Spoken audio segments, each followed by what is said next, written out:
Everyone, and welcome back to the channel, or I guess maybe in this case, welcome back to the broadcast booth, as we have a microphone flag for the first time in the studio. And no, today we're not talking about the National Football League. On this channel, historically, we've talked about leagues that are a little bit more behind the scenes, a little bit more obscure and lesser known. Today, we're going to be talking about the United States Football League, the USFL, which is actually getting ready for playoff action as this video is being uploaded. Now, the USFL was originally created in the mid-80s as a springtime football league that was supposed to compete directly with the NFL, but it folded after just a few seasons before it was brought back in 2022. So we are entering now the second year of the second attempt at bringing the USFL to life. Now, the USFL is actually very easy to watch because one of its minority owners is the Fox Corporation. So most of these games are available on Fox, FS1, Peacock. And honestly, this 2023 season has been a ton of fun to tune into. I think it's going to be even better when these teams can actually play in their host cities because there's 8 teams in this league. And the first year that this started in 2022, they all played in Birmingham, Alabama as part of a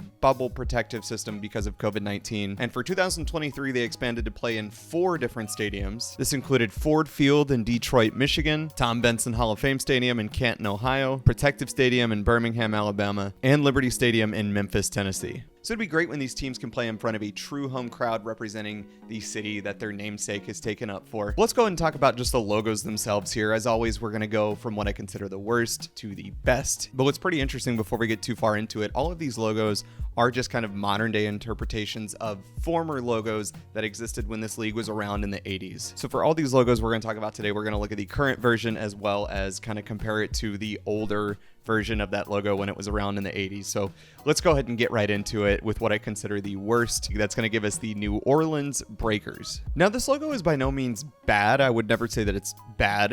It just kind of makes the mistake of being a little bland, especially when we're comparing it to the old version of this logo that you can see here. It's not a whole lot has been changed. It still kind of kept that muddy, bland kind of color scheme with like gray and blue. And there's really nothing that just stands out about this. It's just kind of a wave coming in looking like it's about to just take that seagull out. I mean, it definitely does look cleaner than the previous version, but I'm really just not crazy about it overall. It just does very, very, very little for me. At number 7, we've got the Pittsburgh Marauders. Now, this feels like it probably should be my team because I am a Steeler fan and just a Pittsburgh sports fan in general. But I honestly just don't have a USFL team. I've never seen this team play. They don't even really play in Pittsburgh currently as I'm recording this. And so I'm just going to do the bandwagon thing here, and whoever wins the USFL championship, that's going to be my team. There's a chance that that may be the Maulers because they are in the playoffs here. But getting back to just this logo here, yeah, it's black and yellow as it should be. All Pittsburgh sports teams are black and yellow. This actually was changed kind of recently because they were very, very unfortunately still the purple and orange that was carried over from this logo in the 80s. It was just horrible. They had by far the worst jerseys. They're the worst colors and probably the worst logo too. I'd say it's still not great. This doesn't really inspire me in any way. I don't think it's like particularly cool or interesting. It's just fine. It's perfectly fine. There's better logos coming up here in this league, including number 6, our current USFL defending champion, the Birmingham Stallions. Sorry, I just realized I got all these drinks in the way.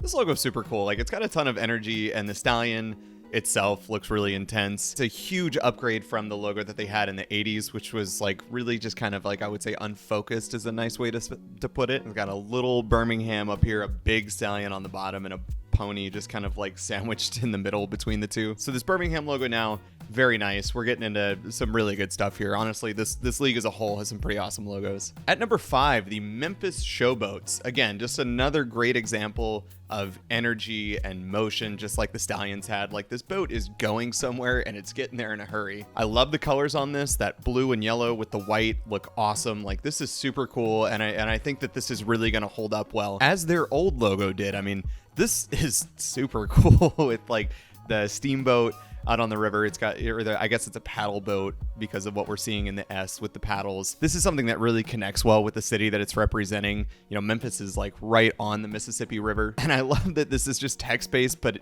you know, the text is made to look like an actual paddle boat. This is sick. The old logo, super cool. I actually like it better than the current version.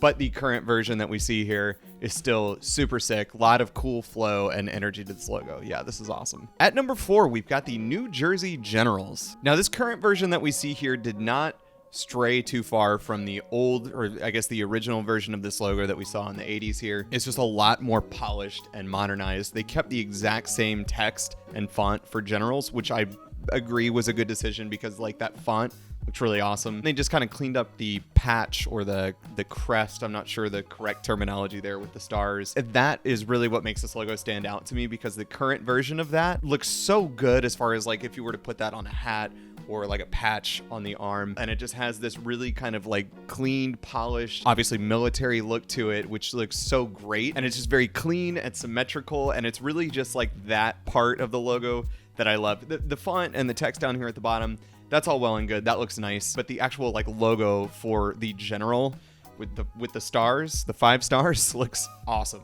At number 3, I found this to be one of the more polarizing logos, especially because the colors. That's gonna be the Michigan Panthers. Yeah, I like this logo. I'm in the camp that thinks that this looks awesome. I will admit that this would never be my first choice of a color scheme with this kind of like muddy, coppery brown. It's very interesting and it's tough to pull off, especially with that blue trim in there. When we're looking at this from a distance or a small version of this logo, it looks really bad because it's really hard to kind of see what's going on. Because of those colors specifically, they really don't contrast or stand out. But when we're looking at it up close or full size, like this logo is so cool. Again, a lot of like motion and energy and flow with those horizontal lines and the way that panther is looking out to the right. And it looks super tough. Very, very fierce looking panther. And the shield or the crest, whatever you want to call it, that he's in is a rhombus. So it's like a square that we kind of tilt to the side there, which is a very interesting choice. I don't think I've ever seen that before in a logo. And I like that. I think that that's different enough to be unique, but it's still very cool. Their old logo here, like, it was just crazy and they really cleaned it up, but they kept a lot of similar elements. It definitely is a sign of the times. It's a very 80s looking logo. But I'm into it. I think it's cool. Now, before we reveal logos 1 and 2, I got to give a shout out to the San Antonio Gunslingers. This was one of the teams that existed in the mid 80s at the first version of the USFL.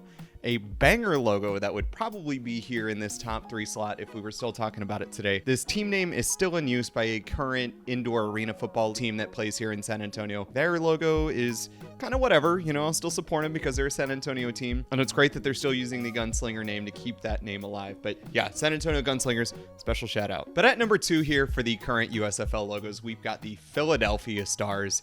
Absolute timeless looking logo because they really did not have to change a whole lot going from the previous version to now this current version, because that already had this kind of like retro sort of like almost like Atari video game kind of look to it, and this current version has that too. And I'm glad that they kept that vibe because it's really kind of just timeless, really. I think I've already said that, but it's true. Like it just has this sort of like retro look to it that's just super cool. I love everything about this logo. This logo will continue to age like a fine wine.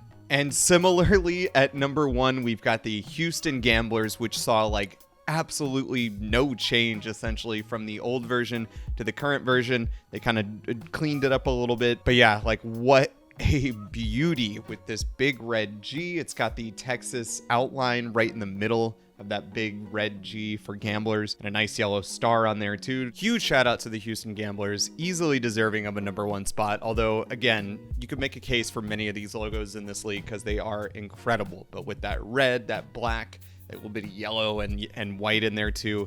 Yeah, this logo is an absolute beauty, absolute beauty. Well, that's going to do it for this one. Let me know down in the comments what you agree with, what you disagree with, which of these logos are your favorite, which are your least favorite. I'd be super psyched to hear your opinions on this, and I really want y'all to tune in the playoffs this weekend. I know they're going to be incredible. We got a couple really fun matchups. I'm really excited to see how this plays out. Again, I will be buying a championship article of clothing for whoever wins, and that will be my team for the USFL going forward. Love and appreciate you guys as always. Thank you for clicking. Thanks for hanging out, and we will see you in the next video. This is Cody signing off from the booth. Cheers.